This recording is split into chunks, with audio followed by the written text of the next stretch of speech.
Hello, my name is Jameson Chase Young and this is Coins and History. I first want to talk to you about the 1941 San Francisco Walking Liberty, but afterwards we're going to be talking about the Battle of Wake Island, so please stay tuned for that. Anyway, the Walking Liberty, obviously everybody loves them. The design is obviously one of the best designs in all of American history. It's why they brought them back for the American Silver Eagles that everybody knows and loves so much. But this specific one, 1941 Walking Liberty from San Francisco, it obviously represents a really amazing year. You know, 1941, you had multiple battles in World War II, including, Pearl Harbor and the one we'll be talking about, Wake Island. So this coin represents, an amazing time in American history, and it's just a great coin. I think the Walking Liberty is arguably most people's, favorite half dollar, and it was designed by a man named Adolph Weinman. Its edge is reeded. The composition is 90% silver, 10% copper, and that is a total of 0.36169 troy ounces of silver.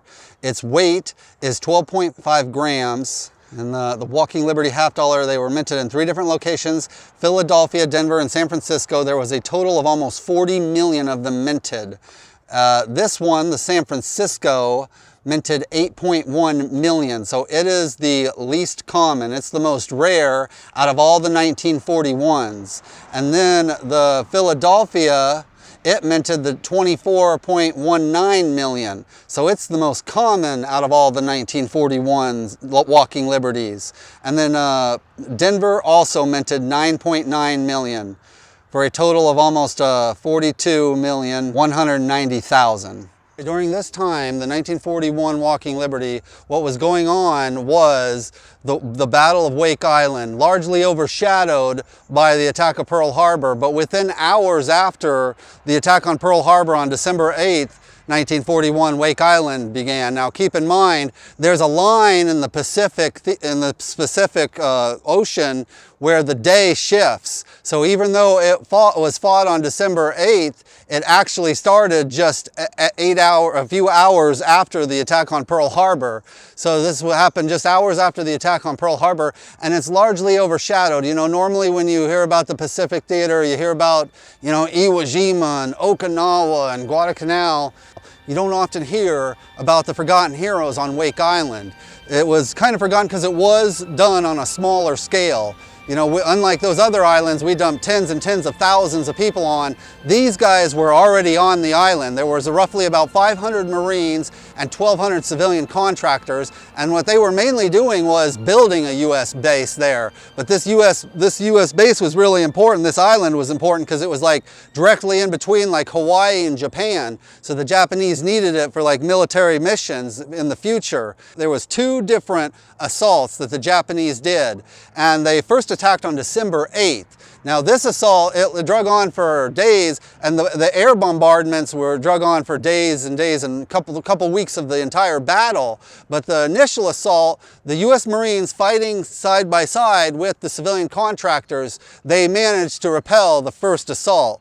But then the Japanese came back, and they came back with a lot stronger forces, and this was on December 23, 1941. And then on the second attempt, they just, they had such big forces that they just overwhelmed the U.S. Marines and the civilian contractors. But there was a lot of really brave fighting.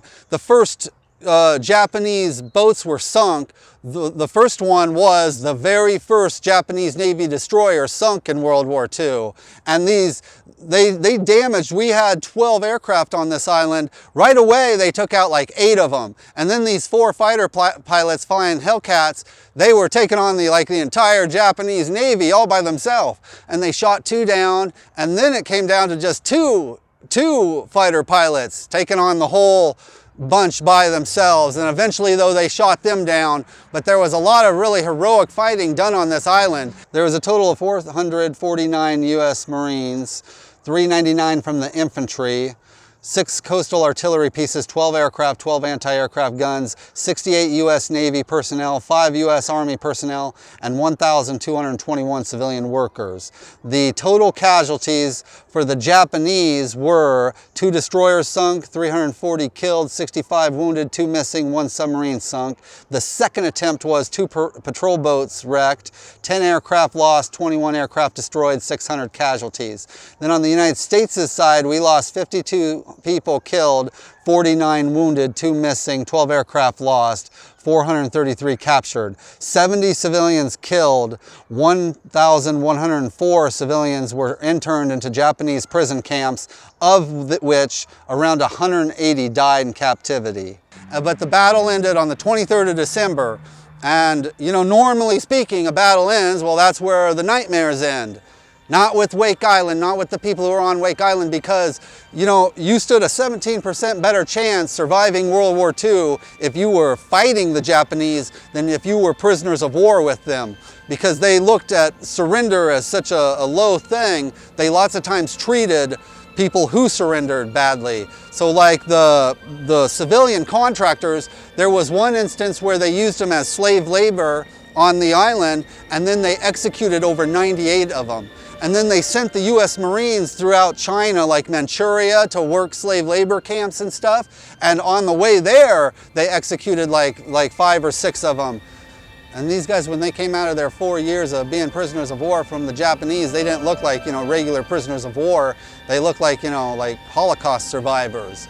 So those very heroic actions, the very interesting island battle of Wake Island, that is one thing out of many things that was going on in 1941 when this, you know, Walking Liberty 1941 San Francisco Mint was being made. That's the world that this Walking Liberty comes from. It's a very interesting time period in American history, very interesting specific piece of American history with Wake Island and the heroes who fought there. And this coin is a very amazing coin from a very amazing year. I hope you enjoyed this. I hope you found this interesting. And if you enjoy these videos, please like them and please subscribe to the channel Coins and History. My name's Jameson Chase Young. Thank you very much.